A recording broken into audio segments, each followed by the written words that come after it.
fact that the foundations and the powers that be behind the foundations are in control, and that they're controlling both Russia and the United States, there wouldn't be war between them. In fact, in my analysis, this is not true.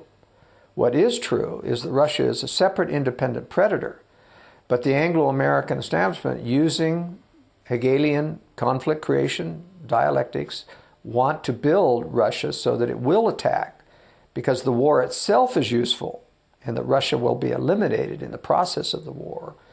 And that's how I think it's going to play out. Competing centers of predator power. And even though they may be temporary alliances, even though one may help another, it is not because they control the other, but in fact they are inducing them through that aid to someday strike the West. Now I'd like to talk a little bit about what our vulnerabilities are as a people, as conservatives of liberty, trying to understand or protect ourselves against being co-opted. People on our side of the spectrum need to understand how to recognize wolves in sheep's clothing and the various other types of deception that's going on. This is the most difficult thing for good people, in my estimation, to see, is to see that someone, because good people tend to think that everyone else thinks like they do. They do not understand systematic evil. They do not understand deceptive evil. And they tend to explain it away. But it's important for people to realize that it's not just real evil wolves in sheep's clothing. There are all different types of deception going on.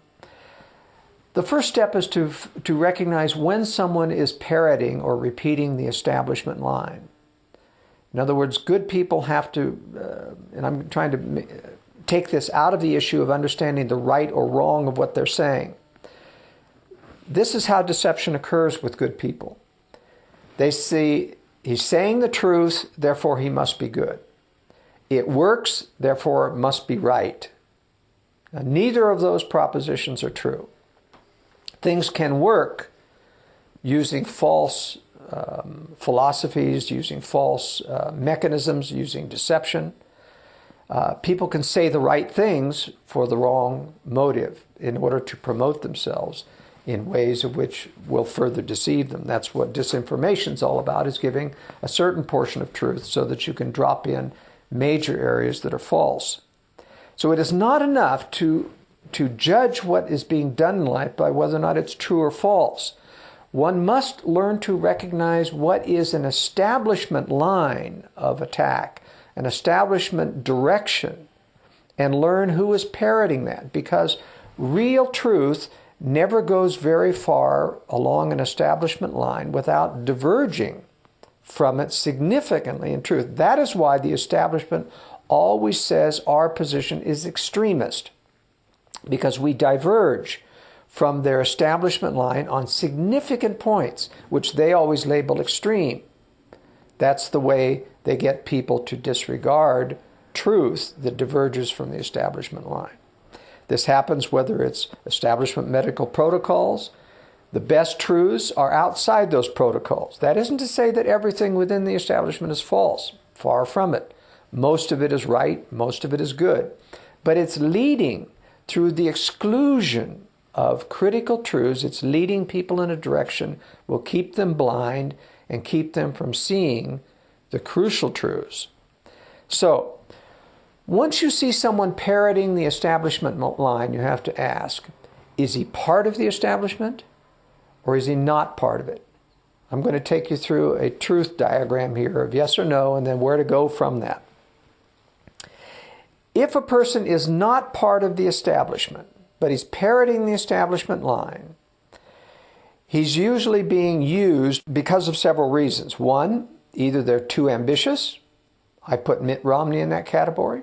Mitt Romney is not a corrupt individual, but he's someone bending over backwards so badly to please the establishment because he wants to be accepted by them. He wants to rise. He wants to be president. So good people can get themselves into a real hole in terms of doing what's right by being too ambitious and wanting too badly to please the establishment.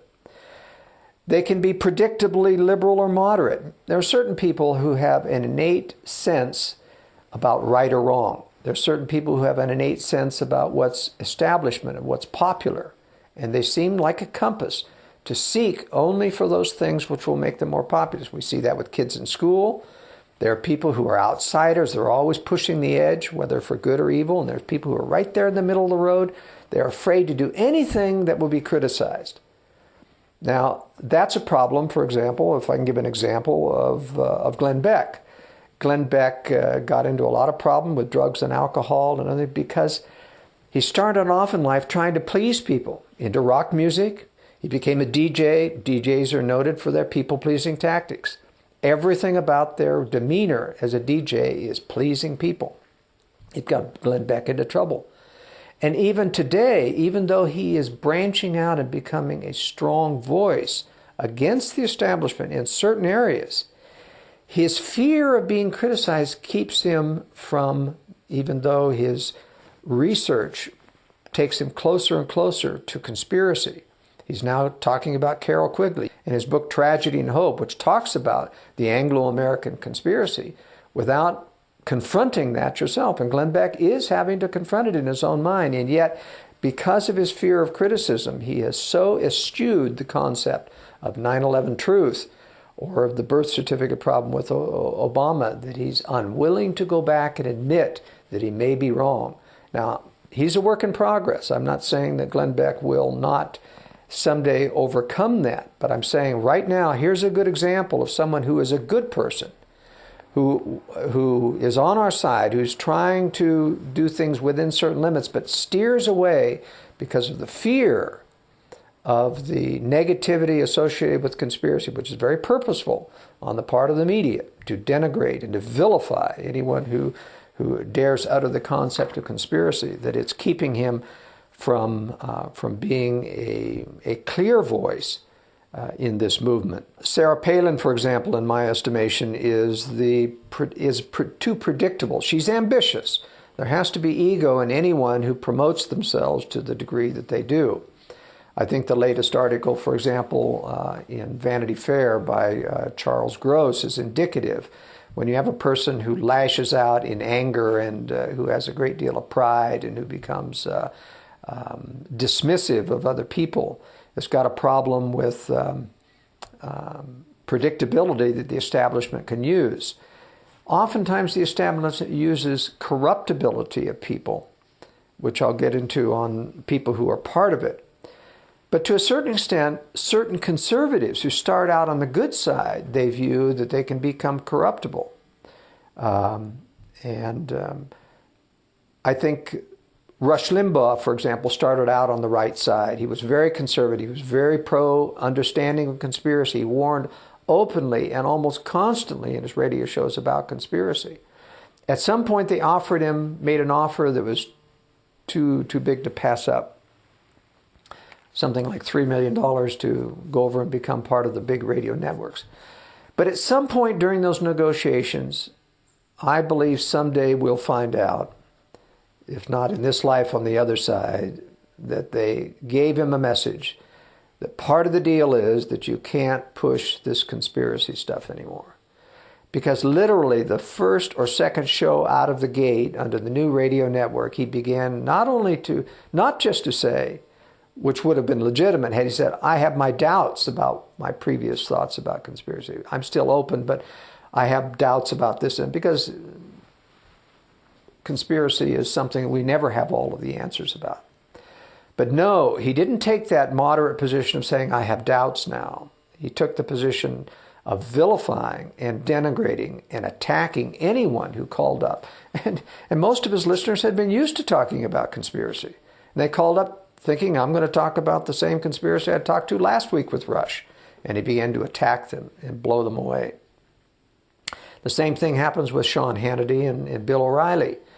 Now, they're very, very good about attacking Democrats. They never attack Republicans. Glenn Beck will attack Republicans. He did attack President Bush when he went outside the constitutional right. But Hannity and O'Reilly will never attack a Republican. Whatever is a Democrat is open game, and that's why they have a great time during a Democratic administration like Obama or Bill Clinton.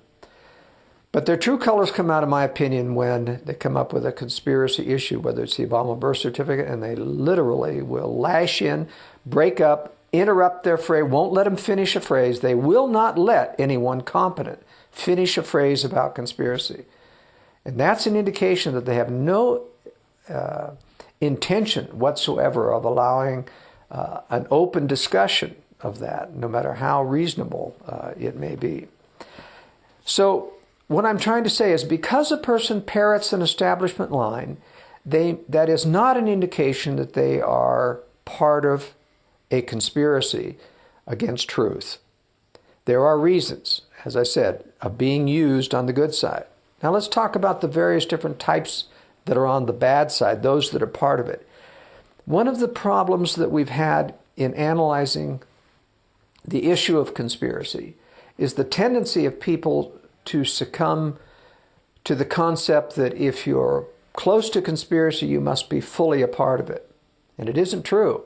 And it allows the people who want to bash conspiracy theory to say, this is simply ridiculous. A worldwide conspiracy to take down liberty would require that hundreds of thousands of people be knowing about this conspiracy. You'd never keep it a secret. We have a professor up at the University of Utah who makes that very case, and it's very convincing that you could simply never have a conspiracy this big.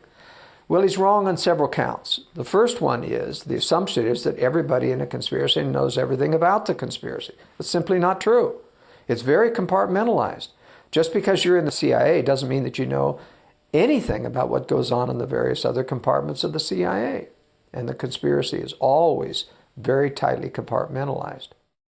Everybody who's on the wrong side knows there's a control system and has decided that he will still stay in it and go along with it and not fight against it. Now that to me separates the difference between those who are useful because they're naive, because they're too ambitious, because they're going along with the crowd, and those that are actually part of it.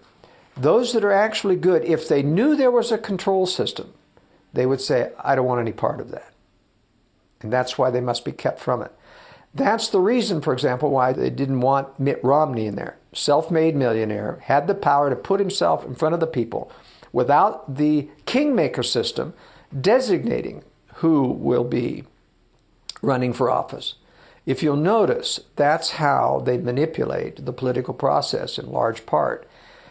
When it gets close to an election, the media will start to say, these are the top candidates according to the experts on the Democratic side, and these are the top candidates on the Republican side. Says who? I'm a political scientist. In 1989, when they were getting ready for the election, they said the top candidates on the Democratic side include Bill Clinton, the governor of Arkansas. I said, Bill who? I mean, Bill Clinton was a nobody. Who's the governor of Arkansas in terms of national politics? He was nobody. And all of a sudden, as a political scientist, I realized they're promoting Bill Clinton because there's no way that he is a national figure. It never has been. And sure enough, they were. That's why, for example, when they wanted to promote George Bush, they made him, first of all, governor of Texas, because he was a worthless, very loose, shaggy-haired businessman in Dallas who never read a newspaper, was never interested in foreign affairs, and they had to produce this guy and mold him into something. But the process is a little bit corrupting. It's been corrupting to Sarah Palin. Sarah Palin's been corrupted by the money, the good press, the jet that has been provided at her service, the multi-million-dollar book deals, the lavish clothes that are now part of her lifestyle. All of that's had a corrupting effect. Why? Because who wants to go back to the days when you didn't have any money? Who wants to go back to the day when the press was crucifying you? You had investigations after investigation that were costing you all this money in legal fees. No, this is the good life I'm living now. Look, I've got all of these speeches. I'm able to be effective. She doesn't realize that she's being used, and that there's a subtle pressure among her advisors that were she to take certain positions, you would lose this funding, you'd lose the jet, you'd lose the book deals. And so that's how the corruption of the process occurs. Mitt Romney, he's being corrupted by you will not be accepted by the press. You will not get elected unless you take moderate positions. And because his ambition is too